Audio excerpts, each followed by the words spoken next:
এটা সেটা রে। আজ আপনারা শুনবেন এই ক্রস ওভার ফ্যান ফিকশন সিরিজের দ্বিতীয় পর্ব, বিরিঞ্চি বাবা ও মছলি বাবা।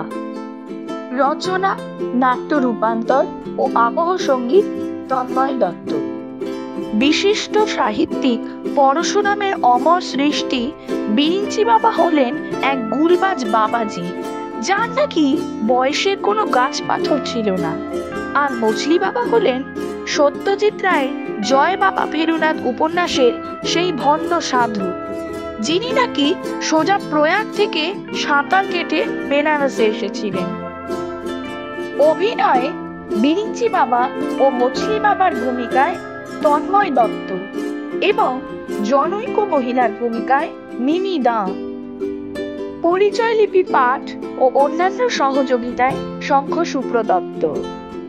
শুরু হচ্ছে এটা সেটা রে সিরিজের দ্বিতীয় পর্ব, বিরিঞ্চি বাবা ও মছলি বাবা।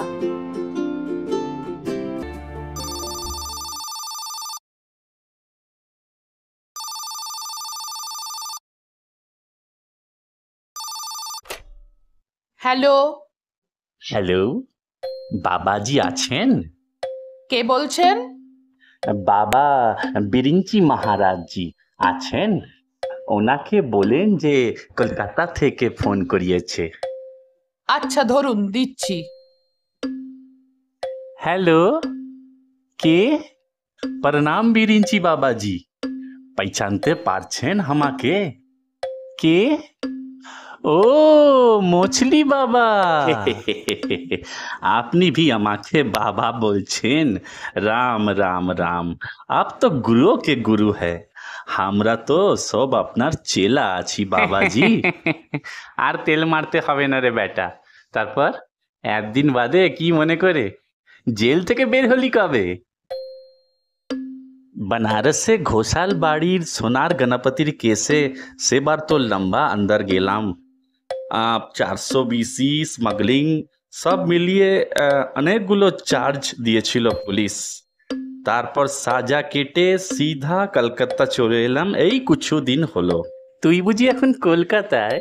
হ্যাঁ বাবাজি, পরন্তু এখানে এসে শুনলাম আপনি ভি কলকাতায় কি একটা কেসে ফেঁসে গিয়ে গা ঢাকা দিয়েছেন। ঠিকই শুনেছিস। আপনিও কি ও ডিটেকটিভ মিট্টারের খপ্পরে পড়িয়েছিলেন? না রে না, ফেলুমিত্তির নয়। তবে ওরই মতো আর এক ধুরন্ধর বাঙালির পাল্লায় পড়ে আমিও খুব নাজেহাল হয়েছি। কপাল জোড়ে শুধু জেলটা হয়নি। ये साले बंगाली लोग बहुत हराम। खबरदार मछली, বাঙালি কে গাল দিবি নে। মাফ কিজিয়ে বাবাজি, ভুলে গিয়েছিলাম কি আপনি ভি বাঙালি আছেন। তাই জন্যই তো আপনার খোপড়িতে ইত্তা দিমাগ। বাঙালি লোক বহুত সিয়ানা হয়। তা যাক যাক, সেসব কথা যাক। কি করবি এখন ভাবছিস? তুই তো আবার মূর্খ ক অক্ষর। ওই বিদ্যে নিয়ে আমাদের দেশে গুরুগিরি করা ছাড়া আর কিছু করবারও তো নেই। হ্যাঁ বাবাজি, বাত তো আপনি সহি বলেছেন। আর সেই জন্যই তো আপনার খোঁজে बनारस থেকে सीधा कलकत्ता এলাম। पर এসে শুনলাম আপনি আন্ডারগ্রাউন্ড। পেট তো চালাতে হবে, তাই ফিলহাল বাগবাজার গঙ্গার ঘাটে একটা চালা করে ছোট একটু কীর্তন পার্টি খুলেছি। সন্ধেবেলা কিছু বুড়ো বুড়ি এসে নাম গান আর পাঠ শুনে 2-4 পয়সা দিয়ে যায়, তাতেই কোনো মতে দিন গুজরান করছি বাবাজি। আচ্ছা, তা আমার ফোন নাম্বার পেলি কোত্থেকে? আপনার নাম্বার পেলাম বোস বাবুর কাছে। বোস বাবু মানে মন্দার বোস? ও আবার তোর কাছে গিয়েছিল নাকি? কাল সোমবার ছিল শিবজি কা দিন, তাই ভূতনাথ গেছিলাম গাঁজার সামান বামান জোগাড় করতে। ফেরার সময় আহিরিটোলা ফেরিঘাটে হঠাৎ বোস বাবুর সাথে দেখা হয়ে গেল। বললেন সালকিয়া যাবেন, লঞ্চ ধরতে হবে, তাড়া আছে। তা একটা কাগজে আপনার ফোন নাম্বার লিখে দিয়ে হাওয়া হয়ে গেলেন। বুঝলাম। দিন দুয়েক আগে ওকে কলকাতায় পাঠিয়েছিলাম কয়েকটা কাজ দিয়ে। ফিরবে আগামীকাল। বর্মন সাহাব কি আপনার সঙ্গেই আছেন? কে? অমিয়নাথ? হ্যাঁ হ্যাঁ হ্যাঁ, মন্দার আর অমিয় দুজনই এখন আমার আশ্রমে আছে। গুরুগিরিতে তো ওদেরও পূর্ব অভিজ্ঞতা আছে, ওরাই আজকাল সব দেখাশোনা করে। আমার তো বয়স হয়েছে, এখন আর সব দিক একা হাতে পেরে উঠি না। আশ্রম? ও, তোকে মন্দার কিছু বলেনি বুঝি? আচ্ছা আচ্ছা আচ্ছা, দেওঘরে আমি একটা আশ্রম করেছি, এই এই বছরখানেক হলো। দিব্যি চলছে, মেলা ভক্ত। একাই শুরু করেছিলাম, তারপর আস্তে আস্তে মন্দার আর অমিয় এসে হাত মেলালো। বলেন কি বাবাজি? আরে বাহ! কিন্তু এত জায়গা থাকতে দেওঘর কেন? দেওঘর নামের মানে জানিস কি? দেওঘর মানে হলো দেবতাদের ঘর। আর যেখানেই দেবতা সেখানেই ধর্ম, আর যেখানেই ধর্ম সেখানেই আমাদের করম, মানে আমাদের ব্যবসা।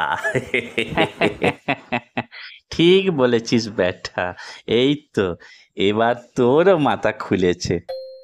এখন তো মাস গেলে আশ্রমে কয়েক লাখ টাকার উপরে টার্নওভার। আশেপাশের রাজ্য থেকেও মেলা ভক্ত আসছে রোজ। अरे वाह बाबाजी, बहुत अच्छा।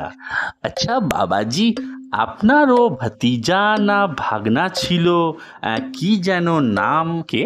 ক্যাবলা? हाँ हाँ हाँ, ক্যাবলানন্দ বাবাজি। ওই জোচ্চরটার নাম মুখেও আনিস না কেন? কি হলো বাবাজি? ওই তো সব টাইম আপনার সঙ্গে থাকতো। হ্যাঁ, এতদিন আমার সঙ্গেই ছিল। গত মাসে আশ্রমের হুন্ডি ভেঙে টাকা চুরি করে বোম্বাই ভেগে গেছে। হে রাম, এ তো বহুত বুরা হুয়া বাবাজি। ও নাকি হিন্দি ফিল্মের হিরো হবে। ওই মর্কটের মতো চেহারায় কে যে ওকে হিরোর পার্ট দেবে সে ওই জানে। আমার কাছে থাকতেও ও যা বিশ্রী ওভার অ্যাক্টিং করতো, উফ, সে আর বলার নয়। তা বাবাজি, এবার আমার একটা হিল্লে করিয়ে দিন।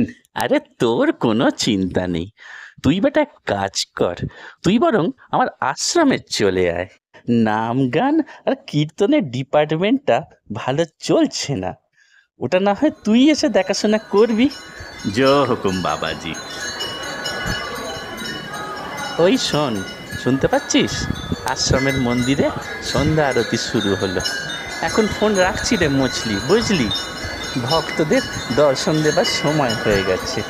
ঠিক আছে? জয় গুরু। জয় গুরু। প্রণাম বাবাজি।